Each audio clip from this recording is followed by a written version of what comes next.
ఈ వీడియోలో మనం తెలంగాణ హైకోర్టుకు సంబంధించి మెమొరీ బేస్డ్ క్వశ్చన్స్ ఉన్నాయి కదా హిస్టరీవి. సో వాటి గురించి డిస్కస్ చేసుకుందామండి. అండ్ ప్రీవియస్ వీడియోలో వచ్చేసి నేను మెమొరీ బేస్డ్ క్వశ్చన్స్ అయితే ఎక్స్ప్లెయిన్ చేశాను. 24th జూన్వి and 28th జూన్వి. ఇంకా ఎవరైనా చూడకపోతే వెళ్ళి చూడండి. సో లేట్ చేయకుండా వీడియో స్టార్ట్ చేసేద్దామండి. ఫస్ట్ క్వశ్చన్, గోల్కొండ కోటను స్థాపించింది ఎవరు? గోల్కొండ కోటని మొదట కాకతీయ రాజైన గణపతి దేవుడు 13వ శతాబ్దంలో మట్టికోటగా అయితే నిర్మించారండి. అండ్ తర్వాత దీన్ని అభివృద్ధి చేసింది కుతుబ్షాహీ వంశస్థులండి.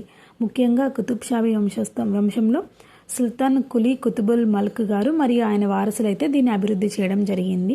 ఇప్పుడు ప్రస్తుతం గోల్కొండ కోట వచ్చేసి మనకి తెలంగాణలోని హైదరాబాద్లో అయితే ఉంది. అండ్ ఈ కాకతీయ వంశ స్థాపకుడు ఎవరంటే మొదటి బేతరాజు. కానీ స్వతంత్ర కాకతీయ రాజ్య స్థాపకుడు వచ్చేసి రుద్రదేవుడు. అండ్ ఈ కాకతీయ వంశస్థుల పాలన కాలం వచ్చేసి క్రీస్తు శకం 1000 నుంచి 1323 వరకు అయితే జరిగిందండి. సో ఈ కాకతీయుల రాజధాని వచ్చేసి ఓరుగల్లు, ఇప్పటి వరంగల్ అండి. అండ్ ఈ కాకతీయ వంశానికి చివరి పాలకుడు ప్రతాపరుద్రుడు. అండ్ 1323లో ఉలగ్ ఖాన్ లేదా మహమ్మద్ బిన్ తుగ్లక్ దండయాత్ర తర్వాత ఈ కాకతీయ రాజ్యం అయితే అంతమైందండి. అండ్ ఈ కాకతీయ రాజుల గొప్ప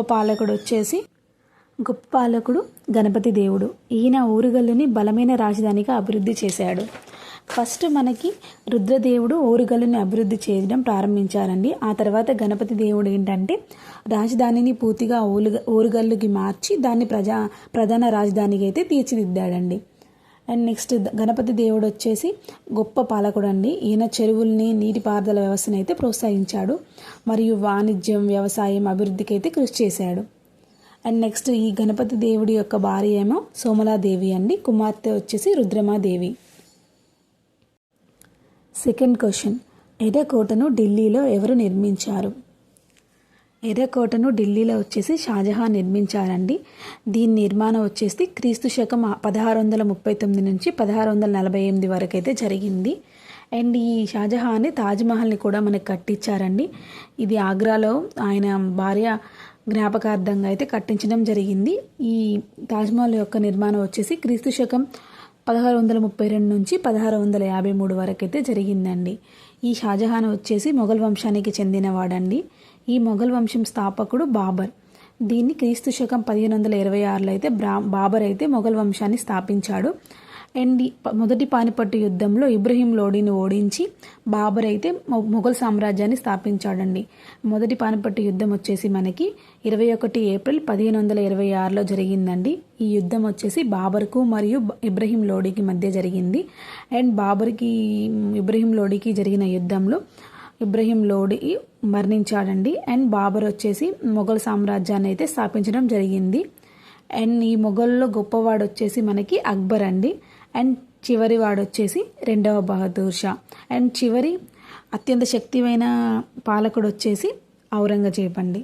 అండ్ ఈ బాబర్ యొక్క పాలనా కాలం వచ్చేసి మొదటివాడు బాబర్ కదా. బాబర్ పాలనా కాలం వచ్చేసి 1526 నుంచి 1530 వరకు జరిగిందండి. అండ్ నెక్స్ట్ వచ్చేసి బాబర్ తర్వాత హుమయూన్ అండి. హుమయూన్ యొక్క పాలనా కాలం 1530 నుంచి 1540 వరకు జరిగిందండి. మరియు 1555 నుంచి 1556 వరకు జరిగింది. అండ్ నెక్స్ట్ తర్వాత అక్బర్ యొక్క పాలనా కాలం 1556 నుంచి 1605 వరకు. అండ్ తర్వాత జహాంగీర్ యొక్క పాలనా కాలం 1605 నుంచి 1627 వరకు. మరియు తర్వాత షాజహాన్ అండి. షాజహాన్ యొక్క పాలనా కాలం వచ్చేసి 1628 నుంచి 1658 వరకు అయితే జరిగిందండి. అండ్ తర్వాత ఔరంగజేబ్ అండి. ఔరంగజేబు యొక్క పాలనా కాలం 1658 నుంచి 1707 వరకు అయితే జరిగింది. ఇంకా లాస్ట్ మనకి మొఘల్ పాలకుడు వచ్చేసి 2వ బహదూర్ షా. ఈయన పాలనా కాలం వచ్చేసి 1837 నుంచి 1857 వరకు జరిగింది. అండ్ 1857లో తిరుగుబాటు జరిగింది కదండి. దాని తర్వాత బ్రిటిష్ పాలకులు అయితే ఈ మొఘల్ సామ్రాజ్యాన్ని అయితే అధికారికంగా రద్దు చేయడం జరిగింది. అండ్ మనకి ఆగ్రా కోటను నిర్మించింది ఎవరంటే అక్బర్ అండి. ఈయన క్రీస్తు శకం 1565లో అయితే ఈ ఆగ్రా కోటని నిర్మించడం అయితే ప్రారంభించారండి ఉత్తరప్రదేశ్లో. ఆ తర్వాత ఈ నిర్మాణాన్ని వచ్చేసి షాజహాన్, జహాంగీర్ అయితే పూర్తి చేయడం జరిగిందండి.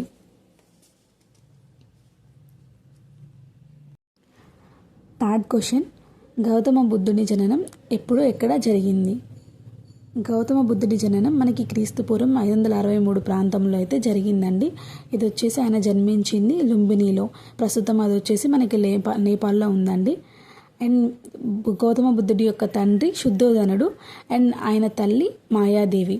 ఈ గౌతమ బుద్ధుడి అసలు పేరు వచ్చేసి సిద్ధార్థుడు అండి. అండ్ ఈయన బౌద్ధ మతాన్ని అయితే స్థాపించాడు. అండ్ ఇతని తండ్రి శుద్ధోదనుడు యొక్క ఆయన ఏ వంశస్థుడు అంటే శాక్య వంశానికి చెందినవాడు. ఈయన కపిలవస్తు రాజ్యాన్ని అయితే పరిపాలించడం జరిగింది. ఈ గౌతమ బుద్ధుడికి వచ్చేసి క్రీస్తుపూర్వం 528లో బోధగయ ఉంది కదండి, అక్కడ బోధి వృక్షం కింద అయితే జ్ఞానోదయం అయింది. సో ఈ జ్ఞానోదయం తర్వాత ఆయనకి మొదటి బోధన ఎప్పుడు చేశారంటే సారనాథ్లో అయితే చేయడం జరిగింది. ఆయన మొదటి బోధన ఈ సారనాథ్ అంటే మురుదావనం అండి, డీర్ పార్క్ అనేది ఉంటుందండి ఈ సారనాథ్లో. వారణాసి సమీపంలో ఉన్న సారనాథ్ దగ్గర మురుదావనం లేదా డీర్ పార్క్ ఉంటుందండి. సో అందులో అయితే 5 సన్యాసులకు అయితే ఈయన మొదటి బోధన అయితే చేయడం జరిగిందండి. ఇది వచ్చేసి యూపీలో ఉందండి ఆ టైంలో. అండ్ ఈ మొదటి బోధన ఏమంటారంటే ధర్మచక్ర ప్రవర్తన అనేది అంటారు.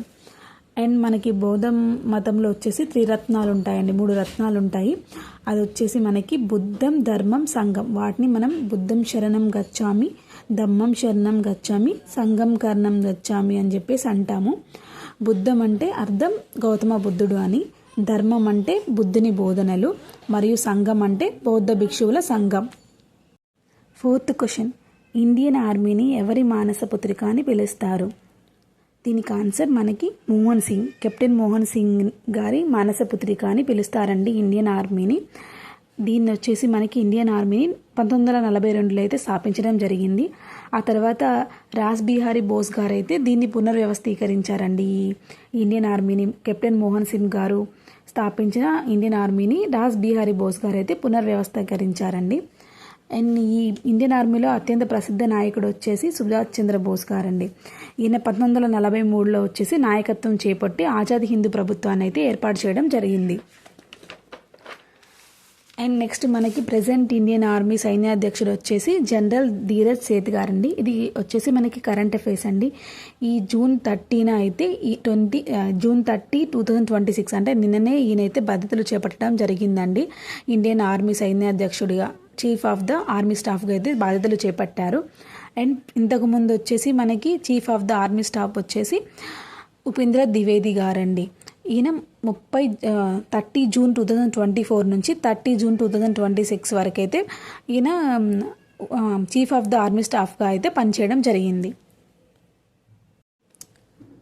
రామకృష్ణ మిషన్ను స్థాపించింది ఎవరు? 5th question. అండ్ రామకృష్ణ మిషన్ని స్థాపించింది స్వామి వివేకానంద గారండి. ఈయన వచ్చేసి 1897లో అయితే ఈ రామకృష్ణ మఠాన్ని అయితే మిషన్ అయితే స్థాపించారు. ఇది వచ్చేసి మనకి హెడ్ క్వార్టర్స్ బేలూరు మఠం అండి, వెస్ట్ బెంగాల్లో ఉంది. అండ్ ఈయన స్వామి వివేకానంద యొక్క ఆధ్యాత్మిక గురువు వచ్చేసి రామకృష్ణ పరమహంస. ఈ రామకృష్ణ పరమహంస అసలు పేరేంటంటే గదాధర్ చట్టోపాధ్యాయ అండి. సో ఈ రామకృష్ణ పరమహంస ఉన్నారు కదండి, ఈయన గురువు. ఆయన పేరు మీదుగా ఆయన గురువు యొక్క బోధనల్ని, ఆదర్శాలని ప్రపంచానికి వ్యాప్తి చేయాలనే ఉద్దేశంతో వివేకానంద గారు వచ్చేసి రామకృష్ణ మిషన్తో అయితే ఈ మిషన్ అయితే స్థాపించడం జరిగింది 1897లో. సో స్వామి వివేకానంద గారు వచ్చేసి జనవరి 12, 1863. 6th question. మౌర్య వంశ చివరి పాలకుడు బృహద్రుధుడండి. ఈయన పుష్యమిత్ర శృంగుడు ఉంటాడు కదా, ఆయన హత్య చేశారండి. ఈ బృహద్రుధుని హత్య చేసి శృంగవంశాన్ని అయితే ప్రారంభించారు. సో ఈ మౌర్య సామ్రాజ్యం వచ్చేసి క్రీస్తుపూర్వం 185లో అయితే అంతమైంది. ఈ టైంలోనే పుష్యమిత్ర శృంగుడు వచ్చేసి బృహద్రుధుని అయితే చంపడం జరిగింది. చంపి ఈ శృంగవంశాన్ని అయితే ప్రారంభించారు. అండ్ ఈ మౌర్యుల కాలం వచ్చేసి మనకి క్రీస్తుపూర్వం 322 నుంచి 185 వరకు అయితే జరిగిందండి మౌర్యుల పాలనా కాలం. అండ్ దీన్ని స్థాపించింది వచ్చేసి మనకి చంద్రగుప్త మౌర్యుడు. ఈయన చాణక్యుని సహాయంతో అయితే ఈ మౌర్య వంశాన్ని అయితే స్థాపించడం జరిగింది. దీని యొక్క రాజధాని వచ్చేసి పాటలీపుత్ర. ఇప్పటి పాట్నానే అప్పటి పాటలీపుత్ర అండి. అండ్ ఈ మౌర్యులలో గొప్ప పాలకుడు ఎవరంటే అశోకుడు అండి. ఈ అశోకుడు వచ్చేసి మనకి కళింగ యుద్ధం తర్వాత బౌద్ధ మతాన్ని స్వీకరించాడండి. సో కళింగ యుద్ధంలో ఆయనకి ఈ క్రీస్తుపూర్వం 261లో అశోకుడికి మరియు కళింగ రాజ్యానికి మధ్య ఒక పెద్ద యుద్ధం జరిగి కళింగ యుద్ధం చాలామంది చనిపోవడంతో వాళ్ళని చూసి ఆయన చలించిపోయి అశోకుడు బౌద్ధ మతాన్ని స్వీకరించి ధర్మ ప్రచారం అయితే చేయడం స్టార్ట్ చేశాడండి. అండ్ ఈ అశోకుడు వచ్చేసి మనకి సాంచి స్తూపం, సారనాథ్ స్తూపం అండ్ అశోక స్తంభాలు అయితే నిర్మించడం జరిగిందండి. ఈ సారనాథ్ స్తూపం ఉంది కదా, ఇందులోని సింహం యొక్క శిరస్సునే మన భారత జాతీయ చిహ్నంగా అయితే భావించడం జరుగుతుంది అప్పటి నుంచి. అండ్ మనకి ఈ మన జాతీయ పతాకం ఉంది కదండి, దాంట్లోంటి చక్రం ఉంది కదా, ధర్మచక్రం, దానిలోని 24 అంచులు ఉంటాయి ధర్మచక్రంలో, అశోక చక్రం అంటారు. సో ఇది కూడా మనకి సారనాథ్ యొక్క అశోక స్తంభం నుంచి అయితే స్వీకరించడం అయితే జరిగిందండి. 7th క్వశ్చన్, భారత జాతీయ కాంగ్రెస్ INC తొలి సమావేశం ఎక్కడ జరిగింది? భారత జాతీయ కాంగ్రెస్ INC తొలి సమావేశం వచ్చేసి గోకుల్దాస్ తేజ్పాల్ సంస్కృత్ కాలేజ్ బొంబాయిలో అయితే జరిగిందండి. ఆ బొంబాయి ఇప్పుడు ముంబై అండి. అండ్ ఇది ఎప్పుడు జరిగిందంటే December 28 నుంచి 31 వరకు 1885లో అయితే జరిగిందండి. అండ్ దీనికి ఫస్ట్ అధ్యక్షత వహించింది WC బెనర్జీ. అండ్ ఈ INC స్థాపించింది వచ్చేసి ఏవో హ్యూమ్, అలన్ ఆక్టోవియన్ హ్యూమ్ వచ్చేసి మనకి ఈ భారత జాతీయ కాంగ్రెస్ని అయితే స్థాపించారండి. అండ్ దీని రెండవ సమావేశం వచ్చేసి మనకి 1886లో జరిగింది కోల్కత్తాలో, ప్రస్తుతం కలకత్తాలో జరిగింది, ప్రస్తుతం ఇది కోల్కత్తా. అండ్ ఈ సమావేశానికి అధ్యక్షత వహించింది దాదాబాయి నౌరోజీ గారు. అండ్ మూడవ సమావేశం వచ్చేసి మనకి 1887లో జరిగింది. అండ్ ఇది మద్రాసులో జరిగింది, ఇప్పుడు చెన్నై అండి ఆ మద్రాస్. అండ్ దీనికి అధ్యక్షత వహించింది వచ్చేసి బద్రుద్దీన్ తయాబ్జీ గారు. అండ్ మనకి స్వాతంత్రం వచ్చిన తర్వాత ఫస్ట్ INC సమావేశం వచ్చేసి మనకి 1948లో జరిగింది.